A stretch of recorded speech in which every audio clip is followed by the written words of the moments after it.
paz do Senhor, meus irmãos. É um prazer estar aqui de novo com vocês para juntos nós darmos continuidade no nosso curso teológico Café com Teologia Nível 1. Eu creio que esse momento será um momento onde Deus vai esclarecer muitas dúvidas em relação à igreja. E nós estamos estudando a matéria de eclesiologia, doutrina da igreja. E eu creio que Deus vai fazer coisas maravilhosas no seu coração. E eu entendo assim que esta matéria é um divisor de água. Por quê? Ela nos mostra o relacionamento principal do Senhor Jesus ao se entregar no Calvário para dar fundamentação, sustentação para a sua igreja. E antes mesmo de nós entrarmos nesta matéria, eu quero aqui responder duas perguntas básicas que me foram feitas semana passada por alguns internautas. A primeira foi: pastor, de qual denominação o senhor pertence? Eu sou do Ministério AD Ágape, que está localizado na cidade de Goiânia, no estado de Goiás, e tem por pastor-presidente o pastor Oséias Garcês. E eu faço parte do Ministério do Pastoreio da Igreja como pastor auxiliar. Segunda pergunta é: pastor, qual é o seu ponto de vista teológico? Ou seja, qual que é a sua fundamentação teológica? O senhor é calvinista ou o senhor é arminiano? Até o final desse curso eu vou revelar para você em qual tese eu me adapto mais, se é de Calvino, se é de Armínio, tá ok? Que Deus te abençoe. Como você já percebeu, nosso cenário está um pouco diferente hoje. Tudo isso é para a glória do nome do Senhor e para trazer uma facilitação maior para você que está estudando. Amém? Que Deus possa te abençoar por tudo isso aqui. Esteja orando, esteja contribuindo, esteja orando, esteja pedindo ao Senhor que traga sustentação, ânimo, para que a gente possa desenvolver todos os projetos que a gente tem colocado no papel. Amém? Pois bem, vamos entrar aqui então no nosso ponto principal. Semana passada eu falei sobre a fundação da igreja. Falei também que a igreja nasce no coração de Deus. Falei também sobre o tabernáculo. Falei sobre a igreja que estava sendo edificada, que está registrado lá em Mateus. E agora também eu quero falar um pouco mais sobre essa igreja que nasce. A igreja conhecida como igreja primitiva em Atos dos Apóstolos, e ela dá o seguimento. Pois bem, a igreja agora ela está estabelecida e ela precisa ter o seu segmento. Como a gente falou da igreja invisível, da igreja visível, da igreja local, da igreja universal, e aquela série de coisas. Então hoje a gente vai falar dos membros que compõem esta igreja. Então está aí no seu telão, você pode observar os membros que compõem esta igreja. O Novo Testamento, ele estabelece as seguintes condições para os membros dessas igrejas. Então, observe, existem algumas condições para os membros que fazem parte dessa igreja. Ou seja, quais são essas condições que o membro precisa ter para fazer parte dessa igreja, ou seja, para ser membro desta igreja? Primeiro, para um membro fazer parte dessa igreja, ele precisa de antemão ter uma fé implícita no Evangelho e uma confiança sincera e de coração na pessoa de Cristo Jesus.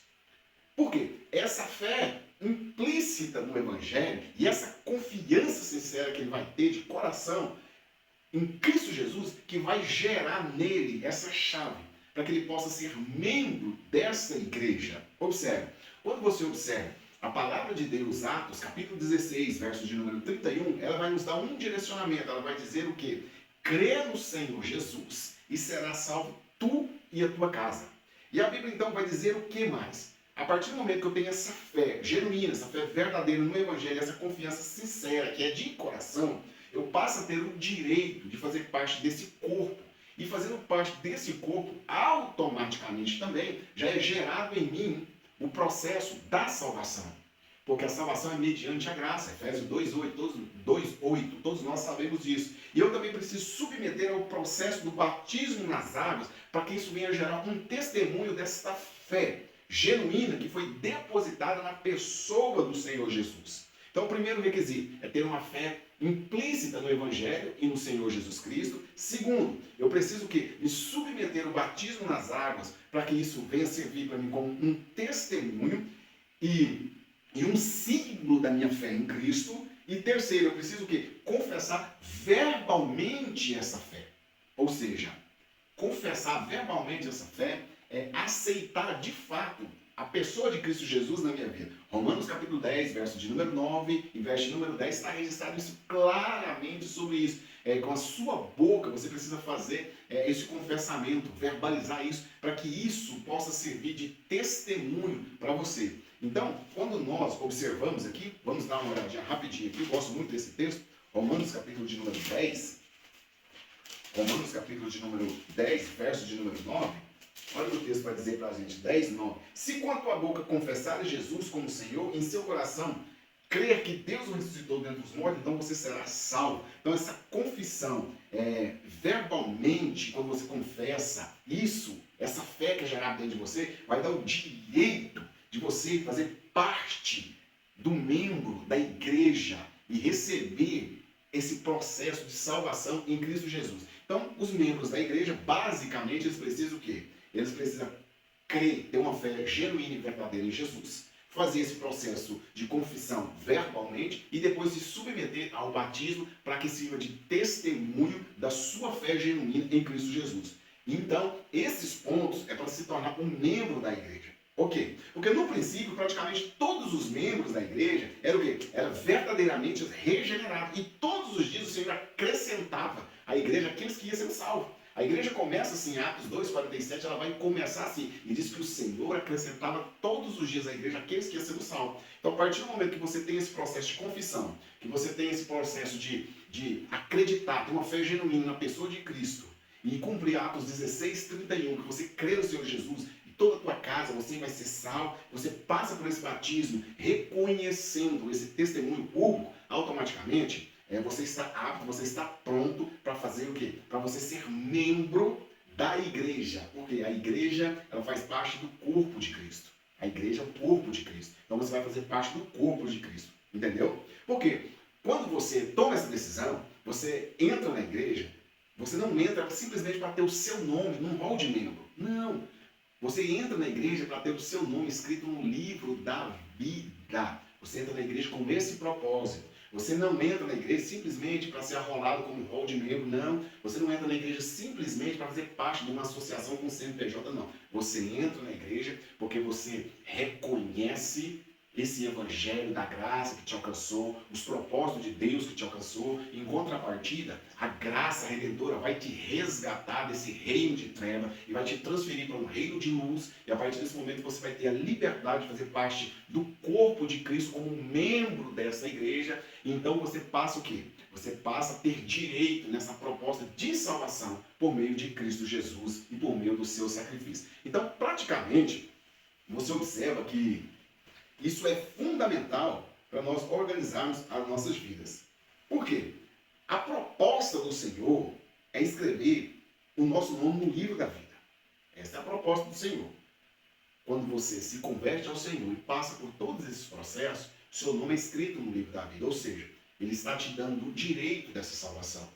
Você não pode entrar, tentar ser um membro do corpo de Cristo simplesmente pensando em ter o seu nome escrito no hall de membro. Muitas igrejas por aí, eles não estão se preocupando mais com esse processo. Ou seja, eles querem um agrupamento de pessoas. E a proposta do Evangelho não é isso. A proposta do Evangelho é totalmente diferente disso tudo.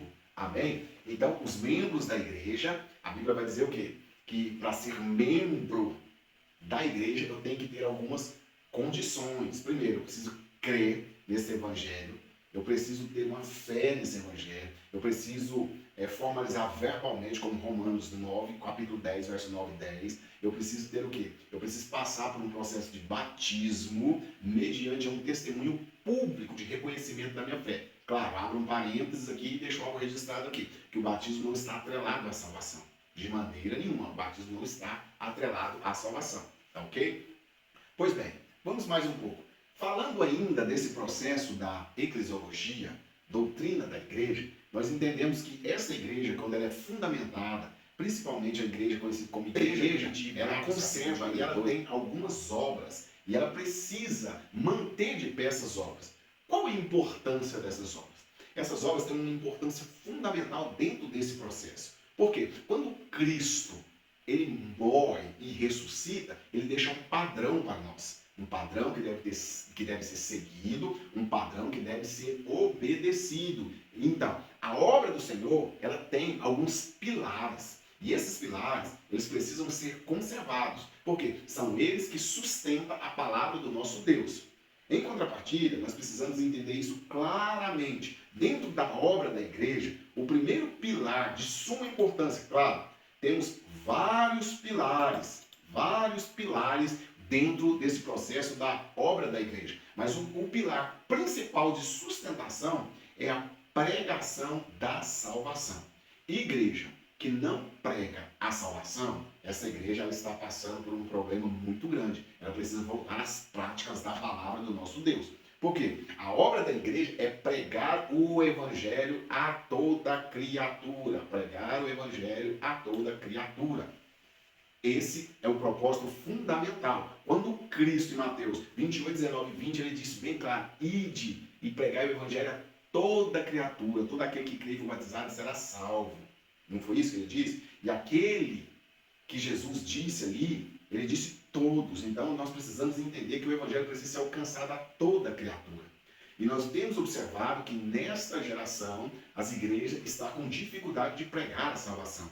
Ou seja, está pregando uma palavra um pouco distorcida da proposta que Deus nos ensinou. Por quê, gente? O plano da salvação é ensinado nas Escrituras como Cristo tornou acessível a salvação. Então, qual que é a nossa função? Cristo, ele trouxe, ele deixou acessível a salvação. Agora nós precisamos promover essa salvação e tornar essa salvação real a essas pessoas. As pessoas, elas têm que vir como elas estão, mas elas não podem permanecer como elas estão. A igreja tem a missão de ensinar essas pessoas.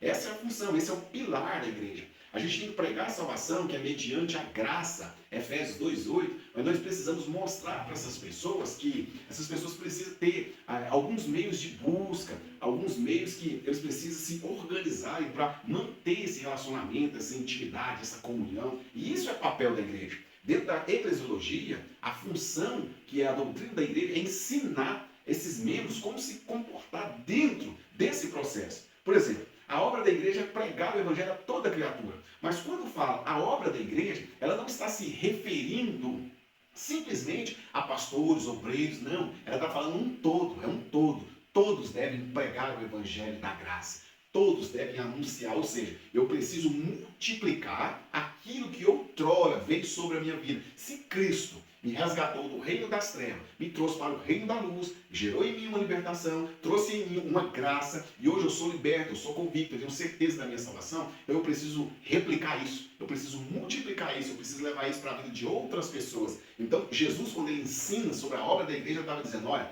vocês não podem ser egoístas. Uma vez que eu fiz na tua vida, você precisa replicar na vida de outras pessoas. Então, o pilar principal da igreja hoje é tornar o quê? Tornar acessível essa salvação para outras pessoas, é promover essa salvação para a vida de outras pessoas. Nós precisamos entender isso, tá ok? Nós precisamos entender isso de uma vez por todas. Então, esse é o primeiro pilar.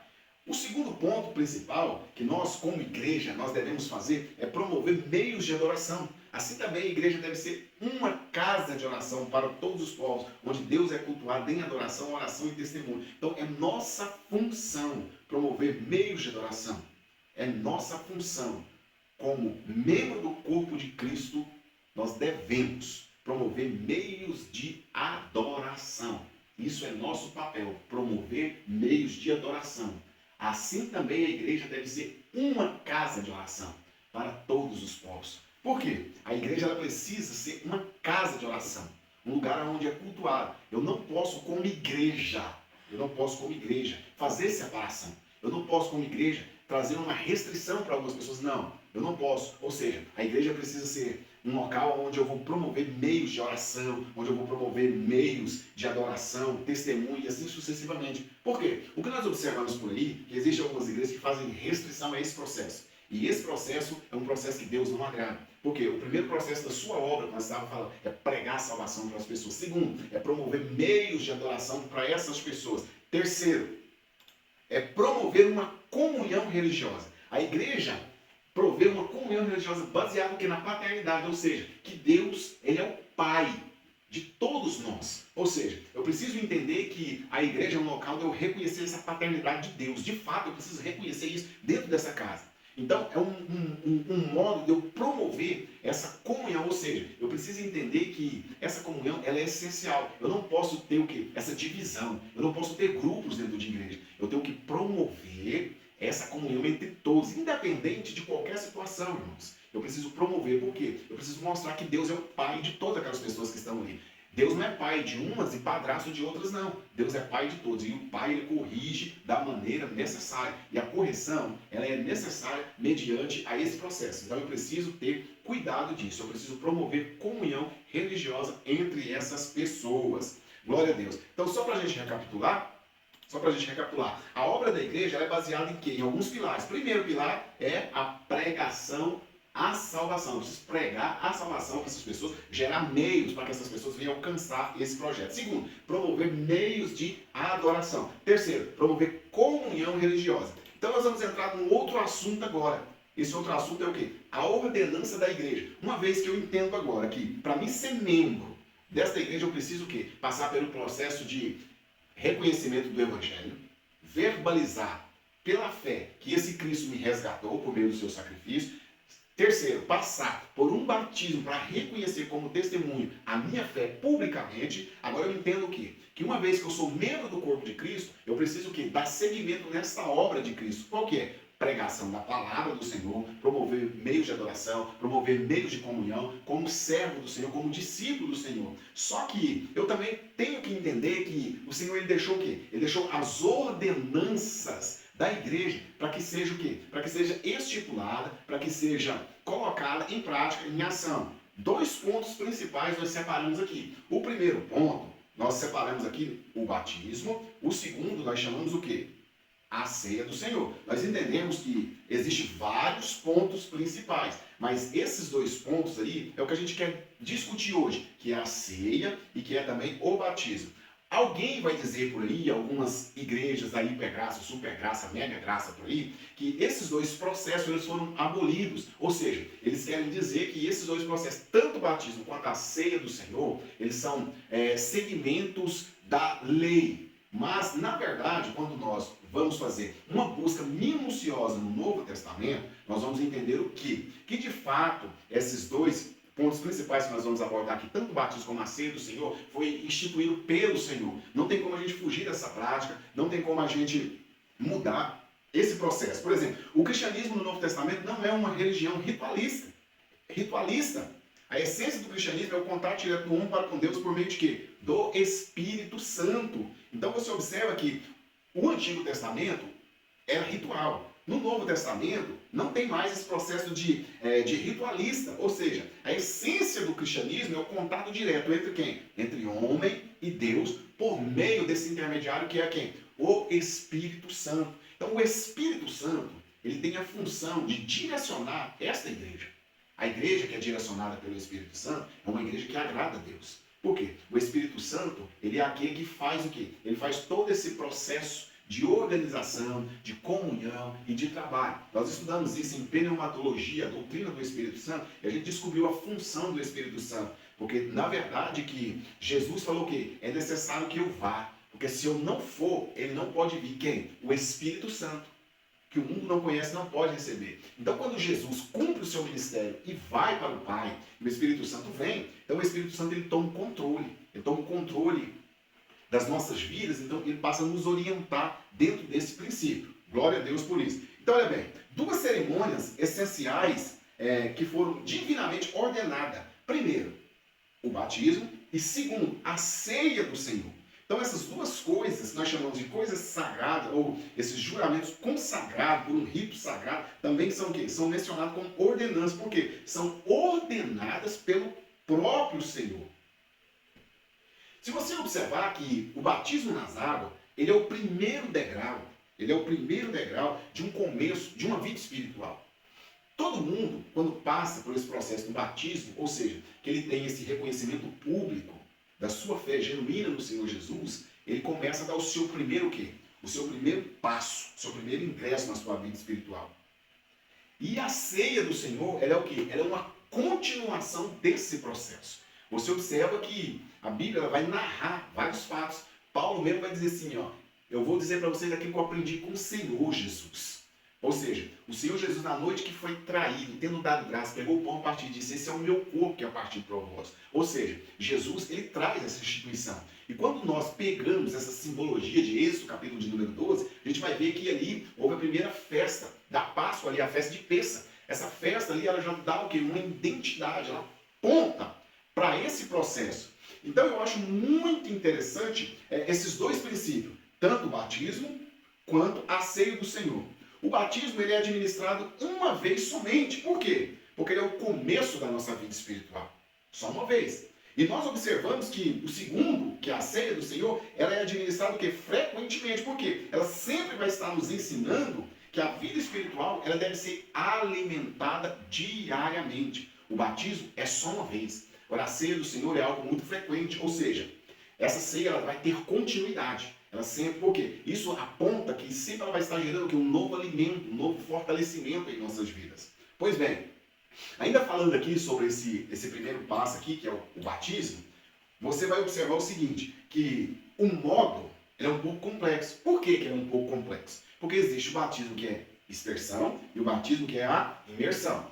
São diferentes. Existem algumas igrejas, o batismo, quando nós observamos o batismo, ele tem uma complexidade. Por que ela tem uma complexidade? No seu modo. Existem algumas igrejas que usam o sistema de aspersão e outras igrejas usam o sistema de emergir. O aspersão e imersão. Por exemplo, a aspersão é aqueles que jogam só uma água em cima. E a imersão é aqueles que vai emergir, aqueles que vai mergulhar naquela pessoa, dizendo assim para que você possa entender. Então, o que acontece? Eu não vou usar aqui, julgar quem está certo e quem está errado. Mas nós precisamos entender e ter essa interpretação que, na verdade, os estudiosos gregos da época, os grandes estudiosos da época, eles deixaram documentos registrados para nós que o batismo mais usado na época era o qual? Era a imersão, ou seja, eles tinham um costume como? Colocava o cidadão, principalmente os judeus, colocavam o candidato em pé com a água até o pescoço, então eles pegavam e mergulhavam aquela pessoa. E quando eles mergulhavam, emergia aquela pessoa, que eles tiravam ele de volta ali, eles entendiam que havia um ritual de purificação, ou seja, aquela pessoa deixava toda a sua maldição, deixava todos os seus problemas para trás e aquela pessoa estava apta, estava limpa, estava pronta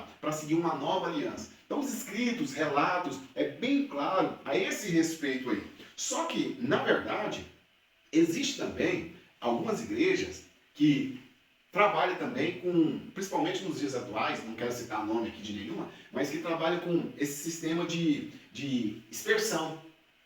Claro, não vou entrar no mérito aqui para dizer que estamos certos ou errados, mas a grande massa esmagadora trabalha com a imersão, tá ok? Eu concordo mais com a imersão pelos fatos históricos da época, entende? Porque se você observar bem Mateus 28, 19 e 20, a palavra lá literalmente significa o que? Mergulhar ou imergir. Então, eu prefiro ficar com esse processo. Então, a pergunta é, pastor, da onde que veio, então, essa prática da aspersão, de derramar água? Na verdade, quando a igreja ela abandona a sua simplicidade no Novo Testamento, ela foi influenciada por ideias pagãs. Então, ela foi influenciada por ideias pagãs, e a partir desse momento que eles foram influenciados por essas ideias, eles começaram, então, a ter esse trabalho. Então, o que vai ocorrer, então? Eles começaram a ter essa prática. Mas há relatos bem fundamentados, da época que mostram que essa prática é nova, porque, na verdade, o fato de imergir era o processo mais usado na época. Tá ok?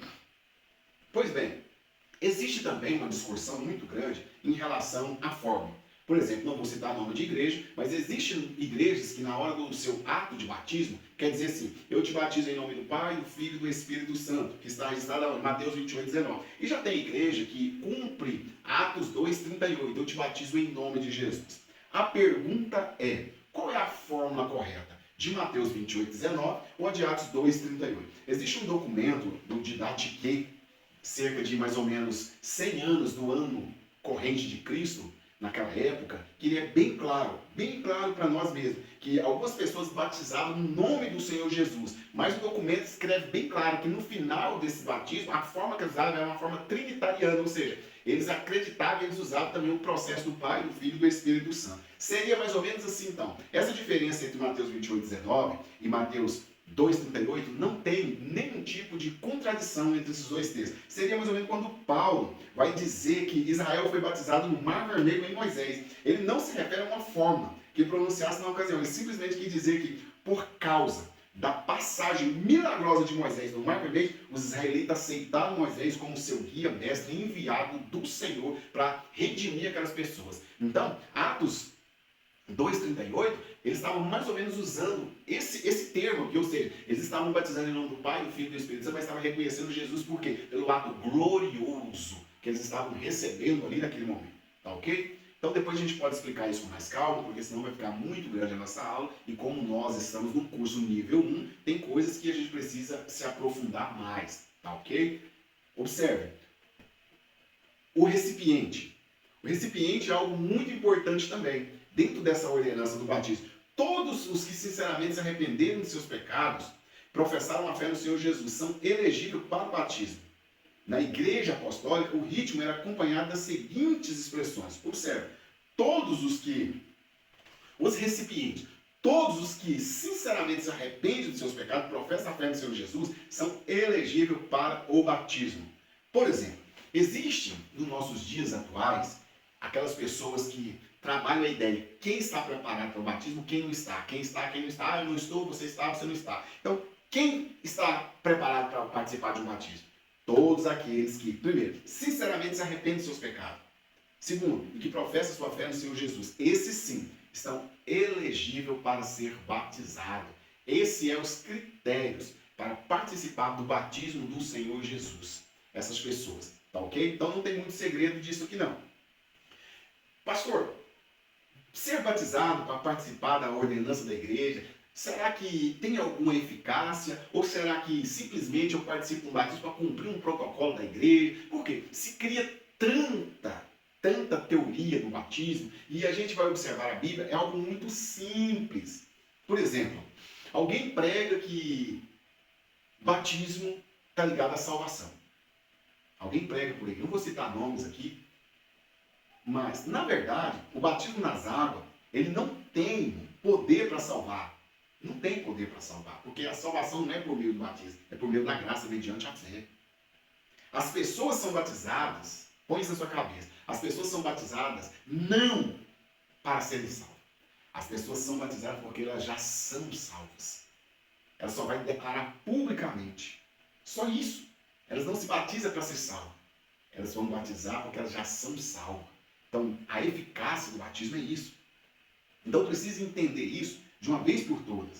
Por quê? O batismo, ele só vai mostrar para mim, integralmente, que a minha obediência em Cristo está completa. Ou seja, eu decidi obedecer esse Cristo. Então, eu quero tornar isso público no meio das pessoas. Olha, eu quero tornar isso público, eu quero batizar aqui, mostrar que eu estou verdadeiramente arrependido, e eu quero ter uma nova vida em Cristo Jesus, eu quero ter uma nova história agora, então eu sou uma pessoa diferenciada, então eu vou mostrar isso para o público. Então o batismo, ele traz isso para nós.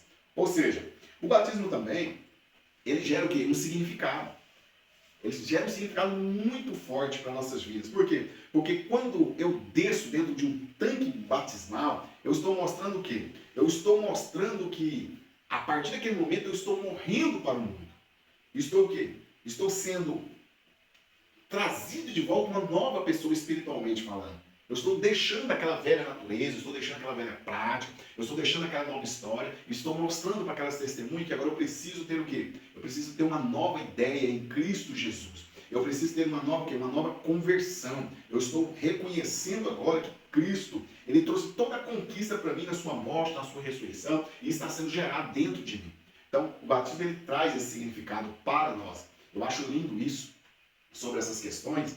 Por quê? Porque o batismo hoje, ele acaba trazendo hoje para nós uma ideia que muito vazia em relação a algumas pregações que a gente observa por aí. Não, o batismo é um ato muito bonito, é um ato muito poderoso, é algo que precisa ser conservado, é algo que precisa ter muita atenção. Sou a favor 100% do discipulado, um discipulado sério, um discipulado honesto, um discipulado que mostra de fato, de verdade, que leva essas pessoas a um crescimento. Por quê? É a porta de entrada, é o primeiro degrau de uma vida espiritual. Pois bem, o segundo ponto aqui é a ceia do Senhor. Eu acho interessante isso porque a ceia do Senhor ou a comunhão, que é uma instituição dada pelo Senhor na morte, ali, quando ele foi ali assim, nas vésperas da sua morte expiatória, ele deixou esse ponto de partida para nós, né? Consiste na participação solene do pão e do vinho, os quais sendo apresentados ao Pai em memória do sacrifício de Cristo. Ou seja, então, em memória do sacrifício do Senhor, ele deixa esse processo para nós. E esse processo, ele foi sendo obedecido através dos apóstolos, e ele foi sendo gerado, ele foi sendo guardado, separado. E eu acho bonito esse rito, porque é algo assim que mexe com os nossos corações. É algo muito prazeroso quando você participa na igreja do Senhor desse momento. Talvez alguém já fez essa pergunta ou quer fazer essa pergunta. Pastor, por que tem igreja que participa mensalmente, tem igreja que participa anualmente, tem igreja que participa semanalmente, tem igreja que participa quinzenalmente? Na verdade, a Bíblia, ela não traz, de fato, um tempo estabelecido para nós em relação a isso. Ela não traz um tempo. Então, eu não quero entrar nesse mérito, eu acho que cada ministério trabalha segundo o que o Espírito Santo. O que não pode, de fato, é querer mudar a essência desse processo. Eu acho que não pode é perder essa essência, de fato, mostrar o ponto-chave dessa ordenança, que é o quê? Que é a comemoração. Jesus está dizendo o quê? Paulo está dizendo o quê? Melhor dizendo, fazer isso o quê? Em memória de mim. Então, o que a gente não pode perder, o que implica se é 15, se é 20, se é 30, se é um ano, isso não importa. O que importa é nós andarmos segundo o que a palavra de Deus vai dizer para nós. E ela vai dizer o quê? Fazer isto em memória de mim. Cada vez que um grupo de cristãos se congrega para celebrar a ceia do Senhor, estão comemorando o quê? De um modo especial o quê? A morte. Mas é a morte expiatória de Cristo.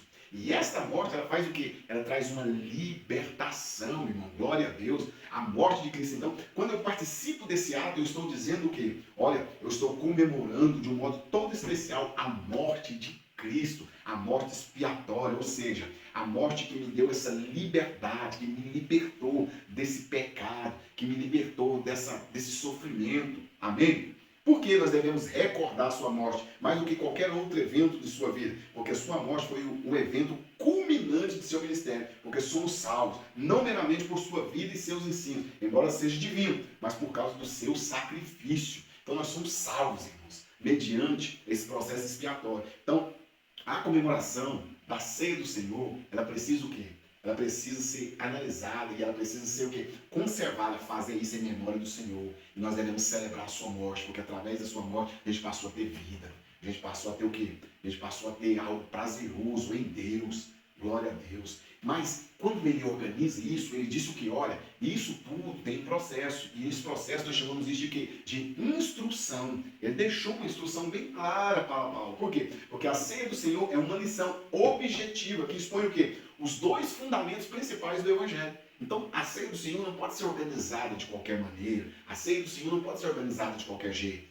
Então eu acho muito importante, não que deve ser um culto diferente dos outros cultos, porque o culto, seja ele simples, eu não sei se existe um culto simples ou um culto especial, talvez, eu até me expressei mal aqui, mas todo culto que você se reúne para prestar um culto, você vai prestar um culto de adoração ao Senhor. Mas o culto de ceia é um culto onde nós devemos o quê? Nós devemos estar um pouco mais antenados, porque nós vamos celebrar o dia especial que Cristo se entregou para resgatar a humanidade, irmãos. Para resgatar a humanidade. E a ceia do Senhor, ela traz uma lição objetiva para nós, de dois pontos muito fundamentais do Evangelho. Primeiro, nós precisamos entender a encarnação. Ao participar do pão, ouvimos o apóstolo João dizer bem claro: e o Verbo se fez carne e habitou entre nós. Uau, essa palavra é muito forte. E a segunda é o que? Nós ouvimos o próprio Senhor Jesus declarar, porque o pão de Deus é aquele que desceu do céu e trouxe vida ao mundo. Então ele desceu do céu, ele é o pão vivo que desceu do céu e trouxe vida para todos nós. Já estávamos condenados, mas Cristo nos resgatou e nos deu essa liberdade maravilhosa. Bendito és o nome do Senhor Jesus. Isso tudo gera em nós o quê?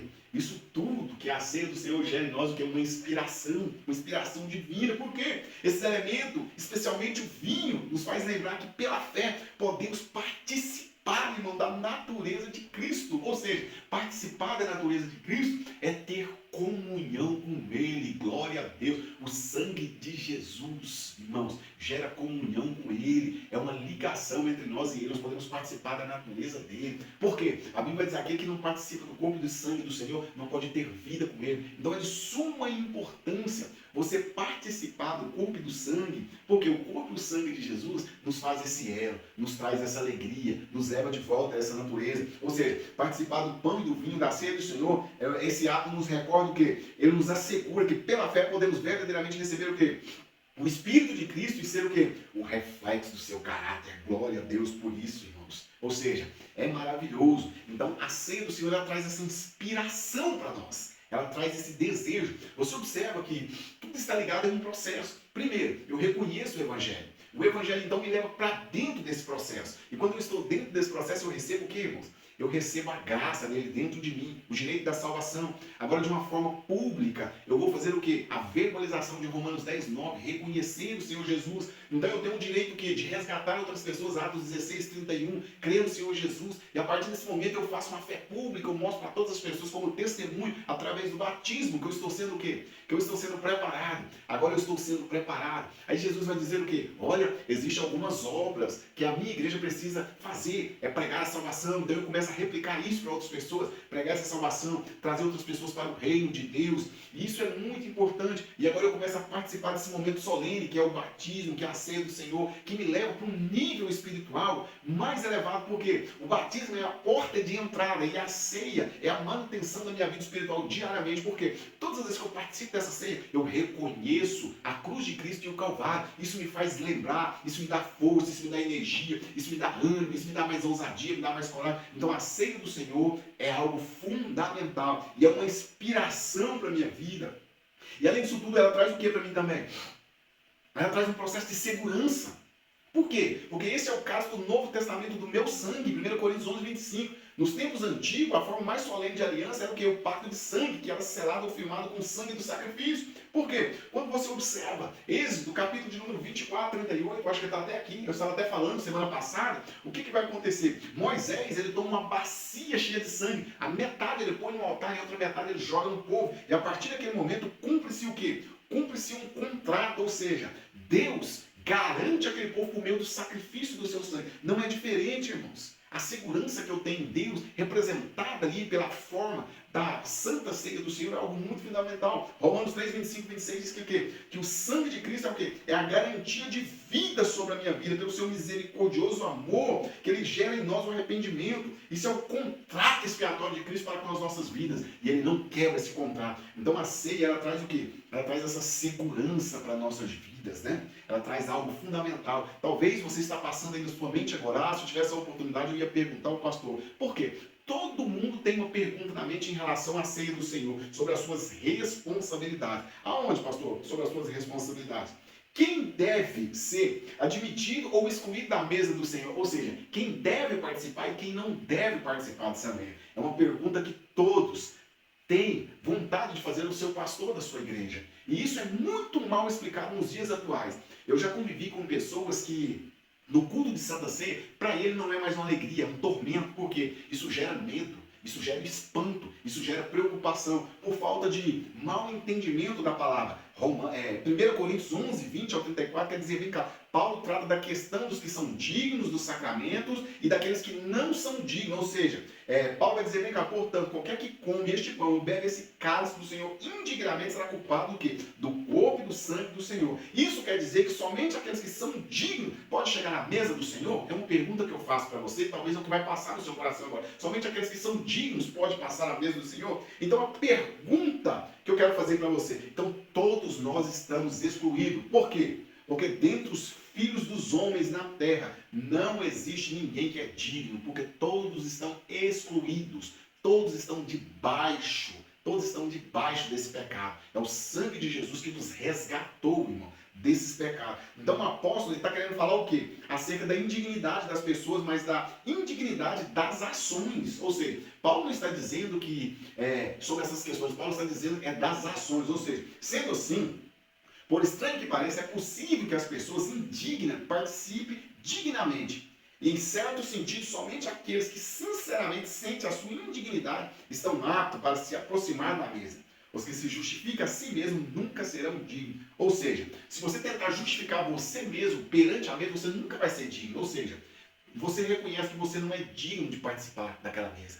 Mas o Espírito Santo é que te justifica a participar daquela mesa. É o Espírito Santo é que te chama para participar daquela mesa. Por exemplo, 1 Timóteo 1,15, nota-se que as pessoas mais profundamente espirituais são as que mais necessitam da sua indignidade. Paulo descreve a si mesmo como um dos principais pecadores. Ou seja, Paulo nos dá uma lição poderosamente sobre essas questões. A ceia do Senhor. Só para a gente recordar agora. Duas ordenanças principais da igreja, que nós chamamos dentro da eclesiologia, o batismo e a ceia do Senhor. Claro, existem outras ordenanças, mas nós trabalhamos as duas principais aqui, que é batismo e a ceia do Senhor. Claramente, vou deixar bem claro aqui para você que tem muito assunto ainda que era para ser tratado aqui, mas não tem como, porque nós estamos num curso nível 1, correto? E se a gente está falando dessas ordenanças, nós também precisamos entender que a igreja ela tem uma função importantíssima, que nós chamamos de adoração da igreja. Ou seja, a adoração da igreja ela vai trabalhar dois pontos principais. Primeiro, existe um culto público e outro um culto particular. Pastor, o que são isso? Paulo, se você observar Paulo vai trazer duas classes de reuniões para adoração. Uma consiste em oração, louvor e pregação, e a outra em um culto de adoração, conhecido como a festa do amor, ágape, em língua grega. Paulo, então, ele traz esses dois tipos de culto, culto público e culto particular. O primeiro culto era o culto público. Então, o primeiro culto era o culto público. Esse era o primeiro culto. Paulo chamava esse culto de público. O segundo era o culto o quê? Um culto particular. Tá aqui, ó, um culto particular. Então, observe, o segundo era um culto particular, o qual era admitido somente os cristãos. Ou seja, existia um culto público onde todo mundo participava. E o outro era um culto particular, ao qual era admitido somente para os cristãos. O que era o culto público? O culto público, existe um historiador chamado Robert Nixon, que ele traz uma carta seguinte: era realizado pelo povo conforme o Espírito Santo movesse essas pessoas. Esse escritor, esse historiador, ele vai narrar assim para a gente: orava a Deus e dava testemunho e instruções espirituais, cantava salmos e também os hinos cristãos, os quais começaram a ser escritos no primeiro século. Era lida e explicada as escrituras do Antigo Testamento e havia leitura dos relatos da palavra e dos atos de Jesus. Quando os apóstolos enviavam cartas à igreja, exemplo da epístola do Novo Testamento, essa também era lida. Esse sigelo culto podia ser interrompido a qualquer momento pela manifestação do Espírito, na forma de profecia, língua e interpretações. Então, esse escritor, esse historiador, ele traz um relato para a gente como que funcionava o primeiro culto, o culto público. Então, ele vai dizer que esse culto era o quê? Era um culto conforme o Espírito Santo movesse as pessoas ali. Então, ali ele fazia o quê? Eles davam instruções espirituais, cantavam salmo, tinha explicação das escrituras do Antigo Testamento, contava um pouco dos atos de Jesus, e a manifestação do Espírito Santo era de as manifestações do Espírito na forma de profecias, línguas e interpretações. Esse era conhecido como o primeiro culto, o culto público. Agora, o segundo culto era o culto particular. Os primeiros cristãos preservavam no partir do pão. Atos 2:42. Descreve essas palavras como o quê? Como uma refeição comum, uma celebração da ceia do Senhor. Talvez ambas. Ou seja, essa festa era chamada como a festa de ágape. Ou seja, era uma festa de celebração, que tinha muita alegria, muita comida e uma série de coisas. Era possível que houvesse acontecido o seguinte: no princípio, a comunhão dos discípulos eram tão unidas e tal, que tornavam suas refeições em comum. Ao sentarem-se à mesa para pedir as bênçãos de Deus sobre os alimentos, vinha ali a lembrança da última Páscoa de Cristo. Assim, essas bênçãos sobre os alimentos espontaneamente se estendiam em culto de adoração. Dessa forma, em muitos casos, é difícil dizer se os discípulos faziam uma refeição comum ou participavam da comunhão. Então, ou seja, os dois tipos de culto. A adoração desta igreja era o seguinte: o primeiro culto era um culto público, que todos poderiam participar, o Espírito Santo manifestava, tinha profecias, tinha aquela coisa toda que eu li no começo. O segundo culto era um culto particular, ou seja, era uma aproximação a mais, eu chamava isso de a festa de ágape, que tinha uma celebração, um jantar, umas coisas todas ali. Eu acho isso muito interessante e eu acho que a igreja ela precisa resgatar isso de novo. Por quê? Jesus sempre foi à mesa com seus discípulos. E quando Jesus ia à mesa, Jesus ia trazer algumas instruções. Hoje nós precisamos ter essa aproximação mais como igreja, como líderes, para que possamos de fato instruir a nossa igreja melhor nesse relacionamento. Por quê? Hoje, os nossos cultos, principalmente os nossos cultos públicos no sistema de adoração, eles estão perdendo muito a sua essência. Porque nós estamos perdendo o controle da tecnologia, onde as igrejas estão sendo tomadas por tantas coisas, e a gente está perdendo a verdadeira essência dessa adoração. E nós precisamos de fato, tomar a prática de novo dessa adoração. Porque isso faz parte de um processo bendito do Senhor. E por quê? Isso faz parte da nossa organização como igreja. Isso faz parte do nosso processo. Então nós precisamos, de fato, resgatar isso e tomar de volta isso. Então nós precisamos entender que essa matéria da eclesiologia, a doutrina da igreja, ela fala muito forte. E hoje nós estamos mais fortes para a glória do nome do Senhor. Hoje nós podemos entender com propriedade que a obra do Senhor, ela nasce no coração dele e ele fundamenta esse processo. E quando ele quer participar desse processo, ele pede que as pessoas façam um ambiente para que ele venha ser adorado, que nós conhecemos como o tabernáculo, e depois a construção dos templos, e depois Deus muda esse processo, e Cristo resgata essas pessoas de volta para esse processo, e agora ele estabelece de novo, e agora ele tem esse ambiente onde ele está dentro de nós, e ele fala que nós agora como igreja fazemos parte do corpo dele, que ele é a cabeça, e que nós passamos pelo processo de entrada, que é o batismo, depois nós recebemos esse favor imerecido, que é a graça dele, que nos leva a esse processo de salvação, ele nos traz do reino das trevas, nos põe no reino da luz, ele rasga a carta que nos condenava, ele manifesta como o segundo Adão, porque o primeiro Adão fracassa, mas o segundo Adão resgata de novo essas pessoas, e esse processo foi maravilhoso, e agora ele estabelece a sua igreja, formata a sua igreja, e ele traz orientação para nós, por meio da sua ceia, da sua segurança, dos seus métodos, dos seus modos. Eu acho isso perfeito, irmão, e agora ele mostra para nós esse processo de adoração, como um culto público, um culto particular, e tudo isso nós precisamos entender que há um processo, que há um propósito nisso tudo. E eu quero terminar aqui dizendo que Deus abençoa você, que essa matéria queima no teu coração, que a eclesiologia, a matéria que eu sou apaixonado nela, que é a doutrina da igreja, possa falar grandemente com você, que Deus traga esse princípio e você pesquisa no seu material, você anote tudo, você assista esse vídeo quantas vezes for preciso e que Deus te abençoe em nome de Jesus e até semana que vem com um novo módulo para a glória do nome dele. Um beijo no seu coração. Café com Teologia está aqui com o coração desse tamanho para você, pronto para te ajudar. Nosso ministério, Ministério Ágape, está pronto para te ajudar a crescer em Deus, a crescer na palavra e que Deus te abençoe e te dê paz, e te dê esclarecimento, e te dê luz, no nome de Jesus.